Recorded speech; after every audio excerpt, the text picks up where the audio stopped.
Olga, bienvenida. Muchas gracias.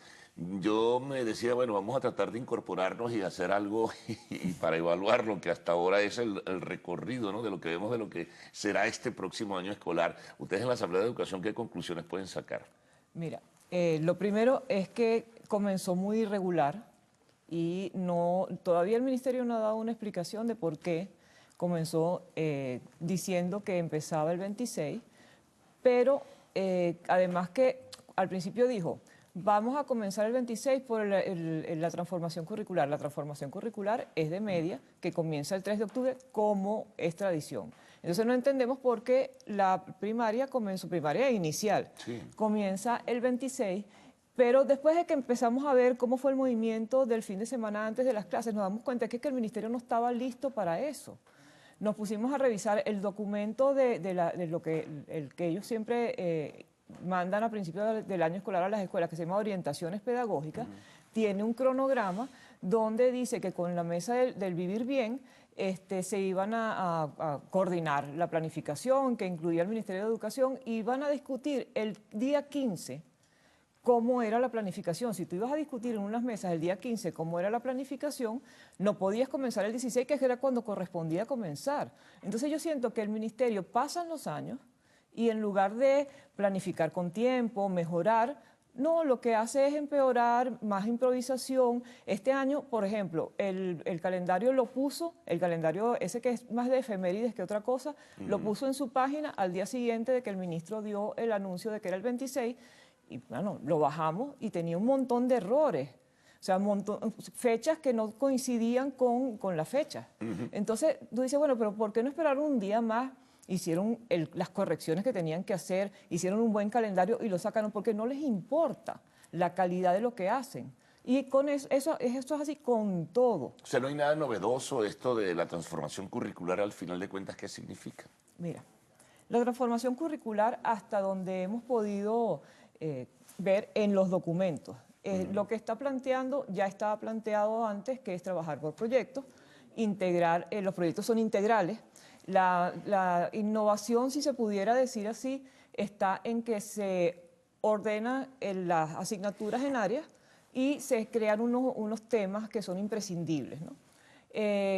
Lo de los temas imprescindibles y lo de las áreas, la combinación de ambas, tiene digamos, quizás algo de innovación, pero no es una cosa nueva, porque en el Liceo Bolivariano ya se había planteado la integración en áreas. No se pudo lograr porque los docentes no tienen una contratación que les permita reorganizar sus horas, sino que tienen unas horas, los docentes de bachillerato trabajan unas horas en un liceo, otras horas en otro, y mientras están distribuidos así, no puedes unificarlos en un solo plantel, ponerlos a tiempo completo y reducir, por ejemplo, las horas de clase y aumentar las horas de planificación conjunta. Porque cuando tú trabajas por proyectos y trabajas por proyectos integrados con otros profesionales, tú tienes que tener tiempo para sentarte, discutir con ellos, hacer una buena planificación, y eso no existe ahorita como parte de la contratación de los docentes. Ahora, ¿cuál es la orientación, Olga, digamos, por llamarlo de alguna manera conceptual, que tiene ese nuevo currículo escolar? Mira, Precisiones, orientación, filosofía, ideología. Tiene una presentación que yo no le podría decir que ahí está el planteamiento conceptual ni pedagógico. O sea, dice cosas que son lugares comunes. La pedagogía del amor, vamos a trabajar... Eso es absolutamente gaseoso, ¿no? Bueno, vamos a trabajar de manera integral, interdisciplinaria y transdisciplinariamente, pero no desarrollan lo que significa trabajar transdisciplinariamente, que no es una tontería. Pero, por ejemplo, no presentan en ninguna parte un perfil de estándares. Al ministerio no le gustan los estándares, todo eso le parece que genera competencia, que no está bien. Pero para tú poder saber, como Entonces, profesor... la calificación no tiene ningún sentido. No, pero, por ejemplo, aunque pongas que no hay nota, si tú eres el profesor de matemática o eres el profesor de física y tienes que reunirte con el de biología para hacer un proyecto conjunto, ¿cómo sabes tú qué es lo que tiene que aprender el estudiante en cuarto año de bachillerato si no hay un referente de estándares? Entonces el ministerio dice que los contenidos restringen y que ellos quieren algo flexible, pero es que nadie le está diciendo que le indiquen al docente qué es lo que tiene que enseñar cada día, sino cuál es el perfil en cada asignatura que tiene que tener el aprendizaje del estudiante. Eso no está. Lo más que se parece a algo así es un listado de cosas que ponen en el área de matemáticas, Sí. pero el resto no dice más nada. Entonces, como documento, el documento es malo, es Ahora, insuficiente. cuando se dice, por ejemplo, Olga, que se deja de jerarquizar o se dejan de jerarquizar materias como matemáticas, física, química, biología o incluso el propio castellano, o sea, ¿cuál es la preparación entonces que va a tener una persona? Porque al final tú buscas un resultado, ¿verdad? Un resultado que quisieras que fuera óptimo para que un muchacho que sale del bachillerato pueda ingresar a una universidad y desarrollar una carrera como tal. Pero así, ¿cómo, cómo haces? Lo que pasa es que el ministerio tiene una confusión o la persona que redactó el documento, bueno, hay un grupo de 32 personas que participaron en eso, tienen una confusión con respecto a lo que significa hacer, formar para la vida actual y flexibilizar y determinar cuál es el tipo de persona que estamos formando. O sea, yo creo que están confundidos en eso, entonces dicen, bueno, vamos a flexibilizar, y flexibilizar es hacer las cosas, como digo yo, a la machimberra, Claro. a la improvisación. Entonces no Una hay... especie de igualitarismo utópico alrededor de la educación como tal. Eso no trae ningún resultado al final de cuentas. Yo quisiera que fuera un igualitarismo utópico. O sea, a mí me parece que es un documento muy mal hecho. Además que hay una cosa. Ellos presentaron en marzo del año pasado un documento de 8 paginitas, de las cuales 2 tenían otras cosas que eran gráficos, o sea, de horarios, pero no era contenido. O sea, que eran 6 paginitas. Una parte de esas paginitas era cómo iba a ser el proceso de consulta y el resto era lo que era la propuesta del ministerio para que se discutiera en las escuelas. Eso se transformó en septiembre en un documento de muchas más páginas con una propuesta que no sabemos exactamente de dónde salió, yo creo que del mismo ministerio, y se supone que durante el año escolar pasado se iba a hacer un piloto en 127 planteles. Y un funcionario del ministerio dijo hace poco que no se había podido hacer sino en 68. Es decir, si tú planificaste para un número y no pudiste hacerlo sino en una parte que ni siquiera llega al 50%, eso significa que tú tienes un problema de instrumentación.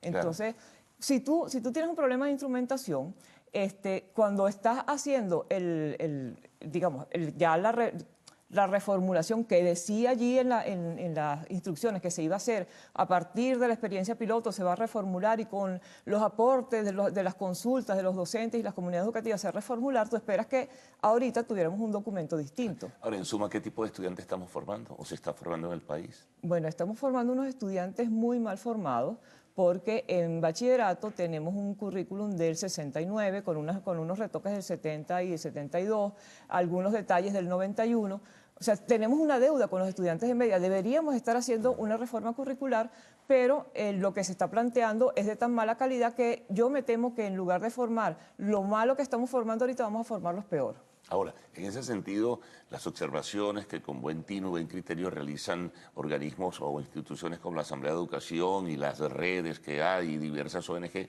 no son tomadas en cuenta definitivamente.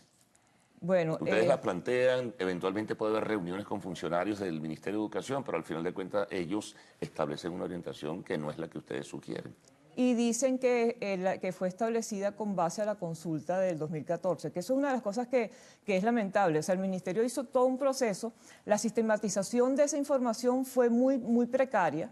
De hecho, pusieron unas conclusiones que no necesariamente se correspondían a lo que había pasado en muchas escuelas, y ahora cada vez que hacen algo dicen con base a los resultados de la consulta, sí, y uno sabe que no es así. O sea, que eso fue una mentira.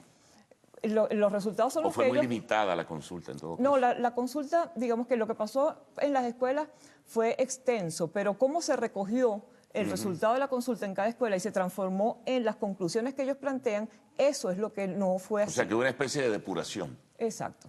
Y en ese sentido, pues todo lo que se discutió pues, fue muy bonito, a lo mejor con buenas intenciones, pero no llegó a lo que se refleja finalmente en las conclusiones. Así es. Yo creo que hay muchas de esas conclusiones que ya estaban preestablecidas y lo que se hizo fue dar una plataforma para decir que se validaba eso. Ahora, de cara al futuro es una situación de debilidad y fragilidad de la educación venezolana, ¿no? O sea, imagínate, tú tienes un propósito y una intención para formar jóvenes y estudiantes para el futuro del país, pero lo que estás haciendo es simplemente cumpliendo con una pauta. Cumpliendo con una pauta y cumpliendo mal, porque los jóvenes no están saliendo bien formados. No, se refleja cuando van a las universidades, inmediatamente, ¡pum!